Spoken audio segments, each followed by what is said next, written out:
Naglipanan na naman ang mga manluloko lalo na't palapit na naman ang eleksyon. Hindi nakaligtas ang dalawang miyembro ng sindikato sa kamay ng COMELEC at National Bureau of Investigation matapos na makapanloko ang mga ito ng malalaking halaga sa ilang mga politikong lalaban ngayong halalan. Para sa detalye, balitaan mo kami, Noel Perfecto. Dalawang miyembro ng isang sindikato ng manloloko o swindling syndicate na nambibiktima ng mga kandidato naghahangad na manalo sa darating na midterm elections ang dinakip kanina ng pinagsanib na puwersa ng NBI at COMELEC sa isang entrapment operations sa isang 5-star hotel sa Manila. Kinilala ng mga otoridad ang dalawa na sina Sultan Pundatuon at Haji Omar Masiding, parehong taga Mindanao at kasalukuyan nakapiit sa NBI detention cell sa kasong estafa o panloloko. Sina Chairman Sixto Brillantes at Special Investigator Nelson Moreno ng Counterterrorism Division ng NBI ang nagbunyag sa mga media men hinggil sa panggugoyong ginawa ng dalawang Muslim.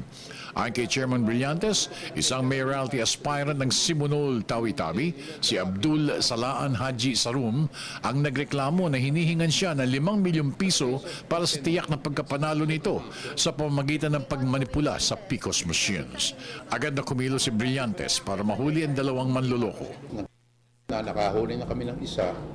This should serve. That's why we're making a publicity out of it. Is because we want to serve. This would serve as a warning to all the other candidates and all incumbent mayors na na-approach na meron talagang gumagalaw ng mga sindikato na humihingi ng pera at hinihingi rin namin na kung po pwede para may warning na rin sila na kung meron kayong lumalapit sa inyo, lumapit lang ho kayo sa amin o bulong nyo sa amin at kami na rin ang bahala sa kanila. Pinagdiinan ng COMELEC authorities na tiwala sila sa kakayahan ng mga PICOS machines at hindi kahit kailanman magagamit sa panloloko ang naturang mga makina. Sine-check lang natin kung may violation pero ginagamit niya yung Twitter at Facebook niya. Lumalabas friends of yung kandidato pero apparently ginagamit yung Twitter niya at yung Facebook niya. Samantala, nanganganib na ma-disqualify ang isang senatorial candidate na magpalabas sa kanyang Twitter ng isang pa-contest na may papremyo pa na isang iPad. Bagamat hindi kinilala ni Brillantes ang kandidato, sinabi nitong mapatunayan man o hindi, ang intensyon naman ay nandoon. Pinalalahanan po natin ang mga popular mga kandidato. Huwag kayong kakagat sa mga sinasabi nilang mga scheme o mga plano para ma-fix ang elections.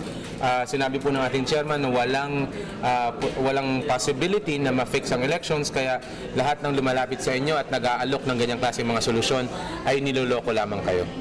Para sa Telebisyon ng Bayan, ako naman si Noel Perfecto.